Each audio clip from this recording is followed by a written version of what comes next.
ഇതിനു മുമ്പുള്ള ഹിന്ദി സിനിമകളോടല്ല രംഗീലയ്ക്ക് താരതമ്യം. മറിച്ച് 93 വന്ന ജെന്റിൽമാനിലെ അതേ തരത്തിലുള്ള വൈബാണ്, യൂത്ത് വൈബാണ് ഇവരെടുത്തത്.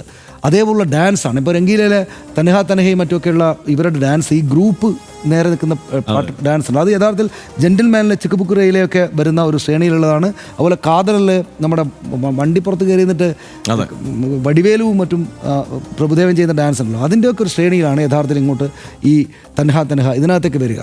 അപ്പോൾ യഥാർത്ഥത്തിൽ 93 ജെന്റിൽമാൻ, 94 കാതലൻ, 95 രംഗീല. ഇത് ഭാഷ ഹിന്ദിയിലാണ്, ബോളിവുഡിലാണ് എങ്കിലും ഈ ശ്രേണിയിലാണ് ഈ സിനിമ വന്നതെന്നാണ് എനിക്ക് തോന്നുന്നത്. അങ്ങനെ യഥാർത്ഥത്തിൽ ഈ ഇന്ത്യൻ സിനിമയുടെ എന്ന് വെച്ചാൽ ബോളിവുഡ് സിനിമയുടെ തന്നെ തലവര മാറ്റിയ ഈ പരിപാടി തുടങ്ങിയത് ഇവരാണ്. അതിൽ AR റഹ്മാൻ്റെ കാര്യം പിന്നെ അദ്ദേഹം അത് പിൽക്കാലത്തോ അങ്ങോളം തുടർന്നു. പിന്നെ ഇതിനകത്തൊരു നിരാശ എന്താണെന്ന് വെച്ചാൽ ഇദ്ദേഹം ഇങ്ങനെയുള്ള സിനിമകളൊക്കെ എടുത്തിട്ട് ഒരുപാട് സിനിമകൾ ഇപ്പം അവസാന കാലം ഡി കമ്പനിയൊക്കെ മോഹൻലാൽ വന്നിരിക്കുന്ന ഡി കമ്പനി മോഹൻലാലിനെ കണ്ടപ്പോൾ കോരിത്തെറിച്ച് എനിക്ക് ഓർമ്മയുണ്ട്. തിയേറ്ററിൽ വെച്ച് കണ്ടപ്പോൾ അസാധ്യമായിട്ടുള്ള പെർഫോമൻസും അസാധ്യമായിട്ടുള്ളൊരു റോളായിരുന്നു. അതൊക്കെ എടുത്ത് അദ്ദേഹം ഇപ്പോൾ എന്താ ചെയ്തുകൊണ്ടിരിക്കുന്നത് നോക്കുമ്പോൾ കോമഡി ആയിട്ട് തോന്നും. എനിക്ക് തോന്നുന്നു തെലുങ്കിലും ഹിന്ദിയിലും ഒക്കെ ആയിട്ട് അദ്ദേഹം ചെയ്യേണ്ടതെല്ലാം നേരത്തെ തന്നെ ചെയ്തിട്ട് ഇപ്പോൾ ഈ പറയുന്ന കോമഡി ട്രാക്ക് ധാരാളം പേരെ അവതരിപ്പിച്ചു. വിവേക് ഒബറോയും ഒക്കെ ഗംഭീരമായ റോളുകളിലേക്ക് വരുന്നത് അത്തരം ഇദ്ദേഹത്തിൻ്റെ ഈ രാം ഗോപാൽ വർമ്മയുടെ സിനിമകളിലൂടെയാണല്ലോ.